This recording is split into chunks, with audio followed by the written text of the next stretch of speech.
Vamos a hablar de aranceles, esta última medida que tomó el presidente Donald Trump, que según muchos analistas económicos le va muy bien a Colombia, o quedamos mal, o no nos va tan mal, más bien es el término, porque igual se mantienen 10% de los aranceles para nuestro país.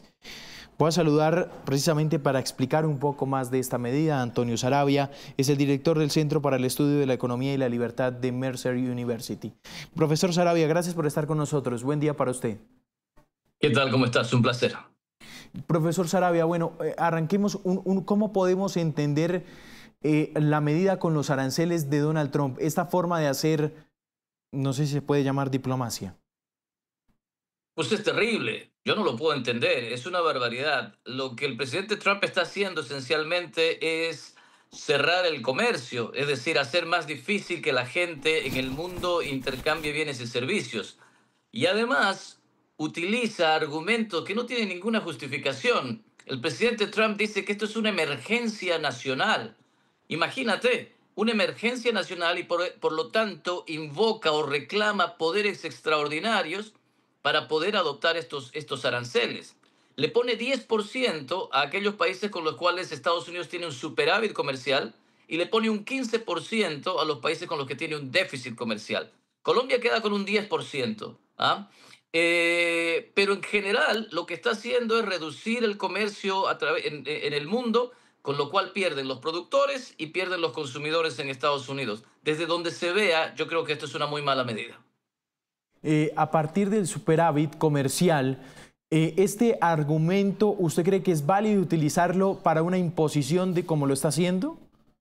No tiene ningún sentido. Fíjate, cuando tú tienes un déficit, empecemos por cuando tienes un déficit comercial, pues eso se compensa con un superávit en la cuenta de capital. Para que la gente entienda bien esto, la balanza de pagos tiene dos cuentas, la cuenta corriente, donde se mide el déficit o el superávit comercial, pero también tiene la cuenta de capital. Y por definición, la suma de estas dos cosas da cero. Entonces, si tienes un déficit comercial, significa que tienes un superávit en la cuenta de capital. Eso significa que se están llegando ahorros del resto del mundo.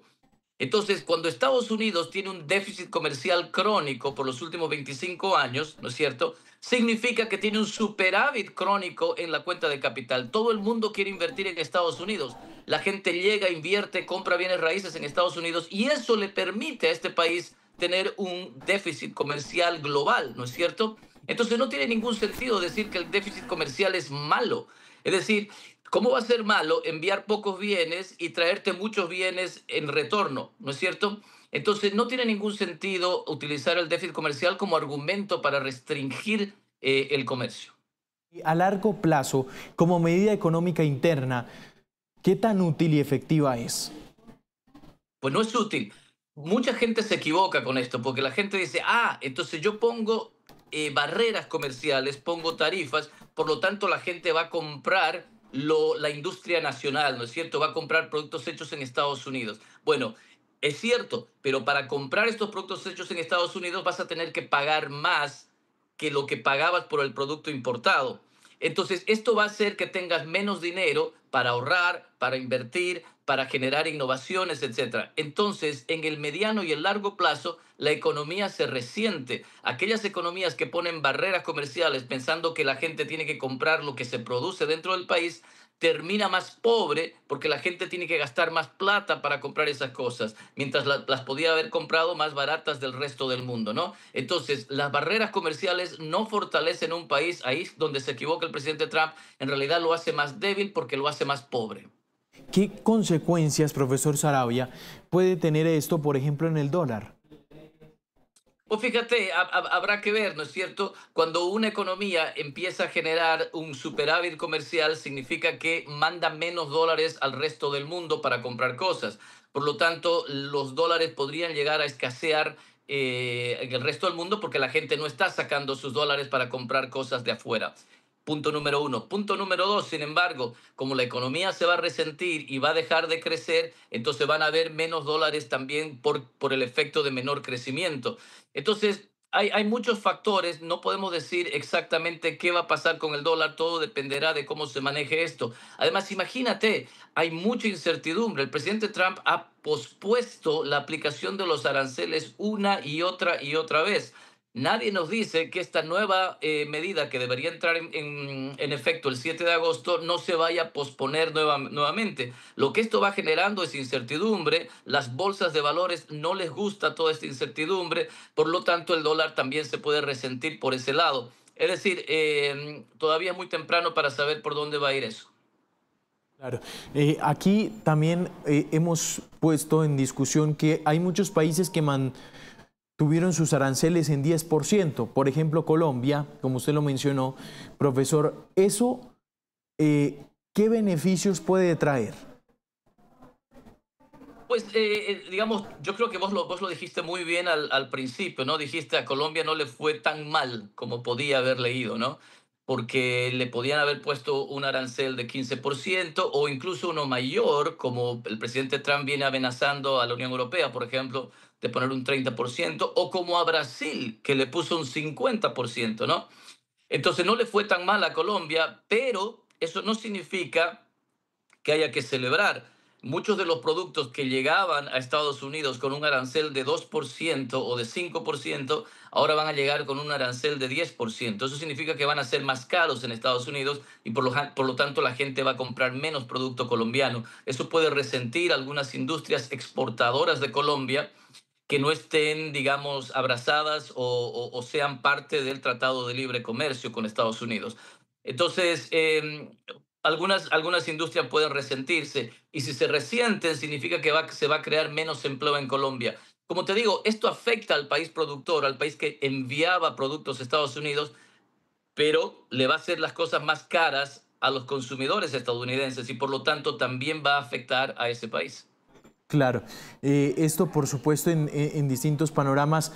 Em, Aquí en el tema de las negociaciones, muchos han planteado hay que tratar de negociar con Estados Unidos el tema de los aranceles, pero ¿qué tan fácil es negociar cuando entran con términos de imposición? Pues es complicado, es muy difícil. Cada país va a tratar de negociar o tratar de llegar al presidente Trump y decirle, no me pongas estos aranceles porque se van a resentir mis industrias, yo te exporto tal cosa y esto va a ser más caro en tu país. Pero el presidente Trump, si empieza a hacer concesiones individuales, pues entonces se le arma un lío porque llegan otros países y le dicen, oye, a Colombia le diste 5%, ¿por qué no me das a mí un 4%? Entonces se hace muy difícil la negociación global para Estados Unidos. Por eso ellos tienen la estrategia de poner, bueno, 10% de arancel con los que tengo superávit, 15% con los que tengo déficit, y hay algunos países, digamos, excepcionales, en los cuales tenemos 50%, como Brasil, etcétera. Entonces es muy difícil hacer ese tipo de negociación. Mira, yo creo que esto le va a pasar un costo político al presidente Trump, porque en el mediano y largo plazo la economía de Estados Unidos va a sentir los efectos. Los consumidores van a pagar precios más altos y nadie quiere pagar precios más altos porque uno quiere mantener la economía del hogar, ¿no? Entonces, a mí me parece que esto le va a pasar un costo político al presidente Trump en el futuro. Sí, aquí también muchos hablan del actor China. China, ¿cómo puede entrar a jugar aquí bajo estas políticas arancelarias? Que también los afecta a ellos, porque también les impusieron. Claro que sí. Esto va a ser interesante. Esto es como los que juegan a las cartas. Yo no juego mucho a las cartas, pero me imagino que esto funciona así. Cuando termina un juego y se reparte la baraja otra vez, ¿no? Se la mezcla y se reparte otra vez y uno ve qué pasa, ¿no? Pues algo así va a suceder porque China va a poder meter menos productos en Estados Unidos debido a las tarifas y por lo tanto puede encontrar clientes en otras partes del mundo. Entonces es muy posible que China empiece a vender a otras partes del mundo. Ojo que también tenemos el fenómeno Rusia, ¿no? Aquellos que comercien con Rusia, por ejemplo la India, va a tener penalidades. La India compra mucha energía de Rusia y el presidente Trump ya ha anunciado que India va a ser sujeta de penalidades porque ellos le compran energía a Rusia. Entonces, la baraja se va a repartir de nuevo y vamos a ver cómo queda el comercio internacional, ¿no es cierto? El proceso globalizador. Pero de donde se lo mire, esto va a tener consecuencias negativas porque está reduciendo los niveles de comercio a nivel mundial. Sí, profesor Saravia, aquí estoy viendo una gráfica que me parece fantástica preguntársela. El déficit de Estados Unidos en junio fue es una gráfica de la BBC, que me parece, resume, es un artículo muy bueno, se lo recomiendo. Resume en 5 gráficas lo que ha sido las consecuencias arancelarias de Trump. Unas buenas y otras malas. Las buenas, por ejemplo, dice que los ingresos aduaneros en Estados Unidos aumentaron de una forma excepcional. Pero las malas, por ejemplo, dice, si el gran objetivo era reducir el déficit comercial, está logrando todo lo contrario. En un reporte preliminar que publica la BBC en este artículo del Buró del Censo de Estados Unidos, dice que junio de 2025 el déficit comercial, por el contrario, ha aumentado. Bueno, típicamente pasa eso al principio. Cuando se ponen tarifas, el déficit comercial, en lugar de reducirse, se incrementa. ¿Por qué? Porque los consumidores no tienen mucho tiempo como para cambiar de proveedor. Entonces quieren seguir comprando del mismo proveedor, pero como ahora tienen que pagar la tarifa, entonces el costo es más alto de las importaciones, ¿no es cierto? Por eso se ensancha el déficit. Pero eso solamente es un fenómeno de corto plazo. En el mediano y largo plazo, la gente ya empieza a buscar otro proveedor donde le salga más barato y entonces ahí se reducen las importaciones. En el corto plazo vas a ver ese efecto, pero no dura mucho. Pues muy bien, ahí está entonces el profesor Antonio Saravia, director del Centro para Estudio de la Economía y la Libertad de Mercer University. Profesor Saravia, gracias. Muchas gracias a ti. Empezamos a hablar con los sectores económicos, por supuesto, los bananeros en nuestro país. Emerson Aguirre, presidente de la Asociación de Bananeros en Colombia. Señor Aguirre, buenos días. Juan Camilo, muy buenos días. Bueno, ¿con qué perspectiva vieron lo de ayer, lo de Estados Unidos, mantener ese 10% para nuestro país? Bueno, el 10% desafortunadamente para nosotros siempre es un arancel que dista de lo que hoy actualmente tenemos dentro del marco del TLC, que es un 0%. No obstante, yo creo que es un gran reto, y es un gran reto en el siguiente sentido: para acompañar al gobierno nacional a que siga buscando el retorno al 0%, que siga con el proceso de negociación con el gobierno de Estados Unidos. El gobierno de Estados Unidos, para nosotros, este mercado es muy importante. Representa casi el 15% de nuestras exportaciones. Cuando hablamos de 15% de nuestras exportaciones, estamos hablando de 154 millones de dólares. Estamos hablando de cerca de 16 millones de cajas de 20 kilos. Y eso, si lo traducimos a toneladas, pues estamos hablando de cerca de 327.000 toneladas de banano colombiano que llegan al mercado americano. Es un mercado muy importante para nosotros y obviamente el 10% es una noticia importante, tranquilizadora, porque al fin y al cabo el principal proveedor, que es Guatemala, también tiene el mismo arancel del 10%, pero no nos podemos quedar ahí. Tenemos que insistir con el gobierno nacional para que continúe en este proceso de negociación. Eso le iba a preguntar, director, ¿cómo ha cambiado con el 10% ya el tema del sector bananero, de estas exportaciones? En banano ha pasado un fenómeno muy interesante. ¿Por qué? Porque algunos de los supermercados, de los principales supermercados en Estados Unidos, han trasladado parte de este 10% al consumidor final. ¿Sí? Y hemos visto que también se ha dado una parte interesante, que es no se ha dado, mejor dicho, elasticidad en el consumo. Me explico. A pesar de que ha aumentado el precio del banano, no se ha disminuido el consumo. Esto es un fenómeno interesante que está pasando en el sector bananero. ¿Esto es mejor o peor? No, yo creo que aquí es muy importante retornar al 0% de arancel. Sí, eso es vital, y sobre todo acompañar al gobierno a través de ese proceso de negociación con el gobierno americano. Sí, hoy la competencia bananera en el mundo, ¿cómo está? Ustedes, el país que les compite a ustedes, ¿quién es? Cuando vemos el ranking de países exportadores de banano, vemos número 1, Ecuador. Es un país que tiene cerca de 220.000 hectáreas sembradas de banano. Luego sigue Filipinas. En tercer lugar está Guatemala. Y a nivel de cuarto y quinto lugar siempre estamos Costa Rica, Colombia. En el mercado americano, el principal proveedor hoy en día se llama Guatemala. Guatemala, con la noticia del día de ayer, también quedó en un 10%. Claro. ¿Ustedes a partir de precisamente, ven alguna oportunidad de esta última decisión? Realmente estamos viendo que todos los días salen noticias de cambio arancelario, ¿sí? Entonces movernos muy rápidamente entre un mercado y otro no es tan fácil. Primero porque lo que nosotros exportamos es volumen, ¿sí? Cuando estamos hablando de las exportaciones del sector agropecuario en Colombia, vemos las exportaciones, por ejemplo, de café, son 700.000 toneladas, pero en banano somos 2.200.000 toneladas. Entonces movernos en volumen, ¿sí? No es tan fácil de cambiar, por ejemplo, de Europa hacia Estados Unidos. Y obviamente la inestabilidad que se está dando en materia arancelaria en Estados Unidos. Una semana se habla de un porcentaje, la otra semana se habla de otro porcentaje. Sí. Quiero hablar de la situación del sector bananero. Usted nos hablaba un poco de las cifras, de lo que significaba Estados Unidos para el mercado bananero aquí en nuestro país y por supuesto el sector. Después de Estados Unidos, ¿usted qué otra oportunidad el sector bananero ha visto en otros países para exportar?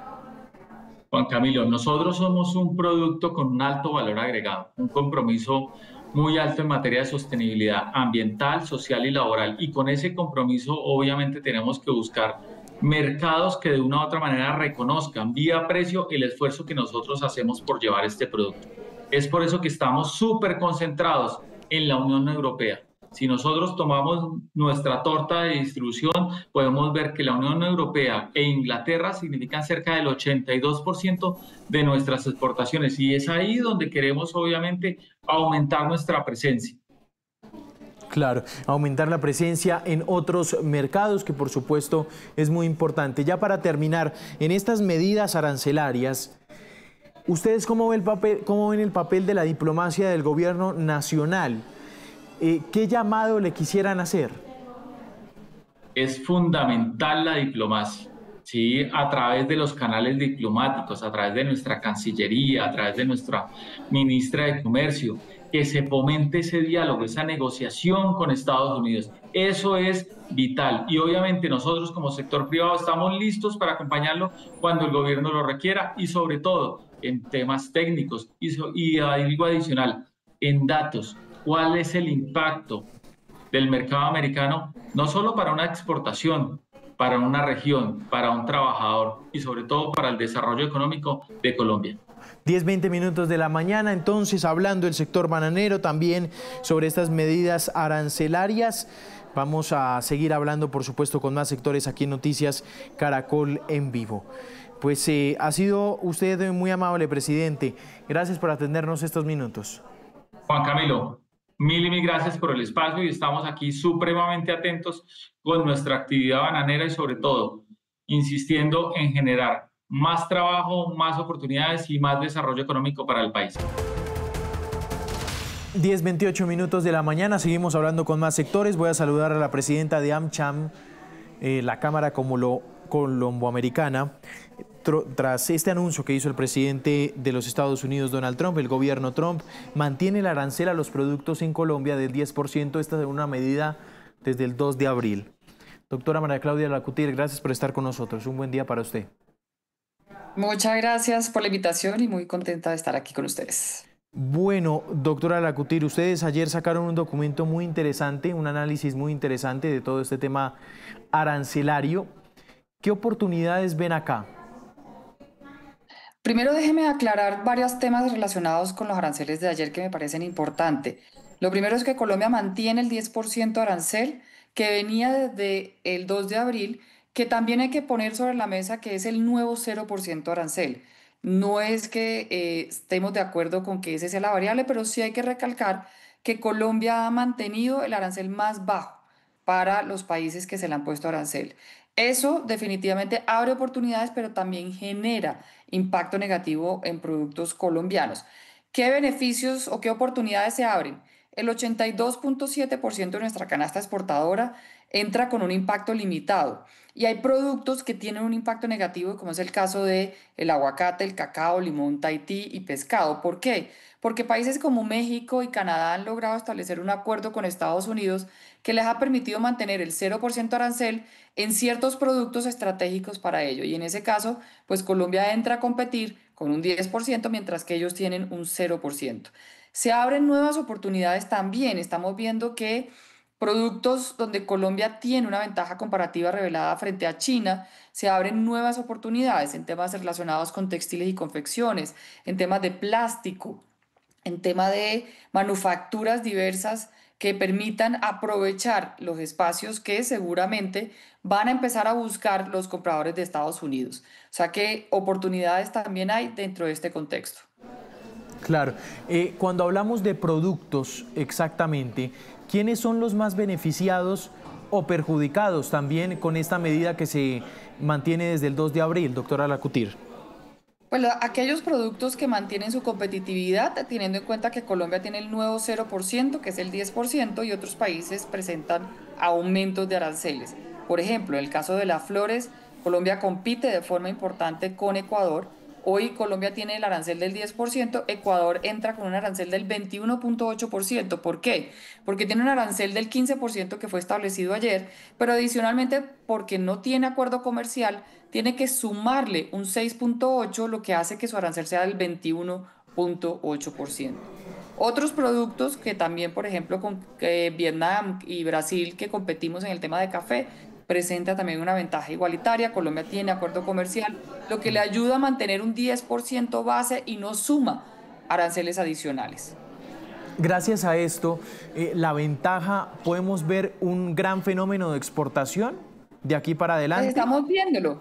De hecho, lo estamos viendo. Estamos Sí. viendo dos temas que son importantes mencionar. Uno, un crecimiento importante de las exportaciones agrícolas. Están creciendo un 37.5% entre enero y mayo. Las exportaciones de Colombia a Estados Unidos crecen un 7%, mientras que las exportaciones de Colombia al mundo solo crecen un 1.4%. Las exportaciones agrícolas están creciendo un 37.5%, lo cual genera una posibilidad de crecimiento, pero también estamos viendo que el déficit comercial entre Colombia y Estados Unidos se ha disminuido un 19%, mientras que el déficit comercial de Colombia con el mundo crece un 39%. Claro. Doctora Alacutir, hay el documento, ustedes, si me ayudan a puncharlo, por favor, es muy interesante, porque es muy para la gente. Aquí en este documento está en la página oficial de AmCham Colombia. Es muy fácil, ustedes buscan en Google AmCham Colombia y dicen análisis de AmCham sobre la nueva orden ejecutiva. Cuando yo voy para abajo, este es el de los puntos más interesantes que me parece del documento. Doctora Alacutir, ustedes plantean 4 recomendaciones para nuestro país. Y las 4 recomendaciones la encabeza lo que han llamado el diferencial competitivo. Expliquemos un poco más en qué consiste este término y cómo Colombia le puede sacar provecho. Lo que estábamos hablando ahorita, ese diferencial competitivo es la oportunidad que tiene Colombia, que mantiene un arancel del 10%, que es el nuevo 0%, y donde le da ventaja con países que tienen un arancel mayor. Lo que acabo de hablar del arancel, por ejemplo, de las flores con Ecuador, pero también hay múltiples otros países con otros productos en los cuales Colombia tiene oportunidades, textiles y confecciones, por ejemplo, con Vietnam, con Indonesia, con China. Se abren oportunidades para los productores de diferentes productos dentro de textiles y confecciones, y ahí es donde está la variable más importante para poder aprovechar. De hecho, la Cámara está haciendo un análisis juicioso, esperamos poderlo entregar prontamente para que puedan conocer dónde están esas oportunidades. ¿Por qué ustedes acá dicen ojo con las decisiones judiciales en Estados Unidos, doctora Alacutir? Bueno, porque hay muchos temas que están relacionados con la política y en ese sentido es que nosotros vemos que Colombia, si bien no es igual a Brasil, tiene connotaciones diferentes, tenemos procesos que dentro de las acciones que ha solicitado Estados Unidos en la extradición de alguna delincuente y en ese sentido Colombia no ha avanzado. Entonces hay que hacer un proceso de eso. También en los temas de contrabando es importante tener una trazabilidad que dé transparencia a los procesos de exportación, porque uno de los puntos que se menciona en esta orden, que no estaba mencionada en la anterior, está relacionado con el tema de los transbordos. Y si Colombia no lleva una trazabilidad y hace un proceso transparente que permita establecer que los productos que están llegando a Estados Unidos no tienen un transbordo de China principalmente, pues puede tener un arancel del 40%. El transbordo en términos, me gustaría detenerme ahí, doctora Lacutir, es que, por ejemplo, que llegue un producto de otro país acá y se vaya a Estados Unidos con el arancel no de ese país, sino con el de Colombia, por ejemplo, del 10%. Exacto.